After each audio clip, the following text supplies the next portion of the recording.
శ్రీ ప్రసన్న చౌడేశ్వరమ్మ దేవాలయం మండికల్లు.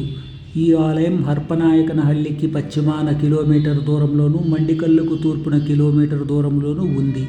ఈ ఆలయం పూర్వం చిన్నదిగా శిథిలమై ఉండగా ఇప్పుడు విశాలంగా జీర్ణోద్ధరణ చేయబడినది. ఆలయంలో నూతన విగ్రహాలు స్థాపించబడినవి. ఈ ఆలయంలో అమ్మవారు పూర్వాభిముఖముగా 13 అడుగుల పొడవు వెడల్పులు కలిగి 43 అడుగుల ఎత్తుగా గల పంచకలశాల గోపురంలో పూజలందుకుంటున్నారు. ఈ గోపురం నిలువెల్ల దేవతల దేవాంగనల ప్రతిరూపాలతో అలంకరించబడినది. ఈ ఆలయంలో పూర్వం ఉన్న 7 పర్వత ప్రతిమలకు బదులు శిలా విగ్రహాలు స్థాపించబడినవి. ఈ గర్భగుడికి 25 అడుగుల పొడవు వెడల్పుతో 4 స్తంభాలపై రంగమండపం ఉంది. దీనికి 25 అడుగుల పొడవు అంతే వెడల్పులతో ప్రవేశ మండపం ఉంది. ప్రవేశంపై ప్రధాన ఉపాలయంలో అమ్మవారి సింహవాహనంపై ఉన్నట్లు ప్రతిరూప దర్శనం ఉంది. నలుమూలలా సింహ ప్రతిమలున్నాయి. ఎదురుగా బలిపీఠము, పోతులరాజు, గోరుగంబము, పతాక ధ్వజము, రాతి దీపస్తంభము, మరింత దూరాన 2 జతల ఊయల స్తంభాలు ఉన్నాయి.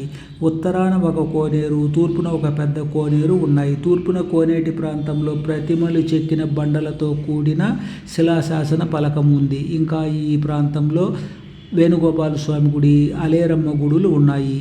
ఆలయంలో నిత్య పూజలు, మంగళవార, శుక్రవార పూజలు ఉంటాయి. ఫిబ్రవరి నెలలో 7 రోజుల పూజలు, అభిషేకాలు, ఉత్సవాలు, మహాజాతర ఉంటాయి. పౌర్ణమికి రథోత్సవం ఉంటుంది. ప్రతి నెల పౌర్ణమికి రాత్రి విశేష పూజలు, గుడి చుట్టూ మెరవని, అన్నదాన ప్రసాదాలు ఉంటాయి. 7 గ్రామాల వారు దీపాలు మోస్తారు. చివరి రోజు అగ్నిగుండం ఉంటుంది. ఉత్సవాలలో సుమారు 100 గ్రామాలలో గల వేలాది మంది బటువురాయల గోత్రజులు కులదైవంగా అమ్మవారిని పూజిస్తారు. ఇంకా సుమారు సమీప గ్రామాలలో 1,00,000 మంది అయినా ఈ ఆలయానికి వచ్చి అమ్మవారిని దర్శించి కృపాభిషేకం పొందుతారు.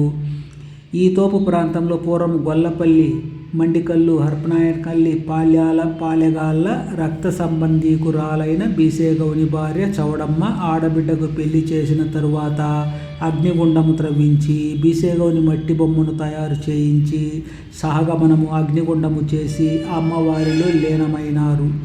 ఇక్కడ కనీ వినేరుగని రీతిలో అమ్మవారికి జాతర జరుగుతుంది. ఆలయానికి సుమారు 20 ఎకరాల భూమాన్యం ఉంది. శ్రీకేట నటరాజస్వామి వంశ పారంపర్య అర్చకులుగా ఉన్నారు.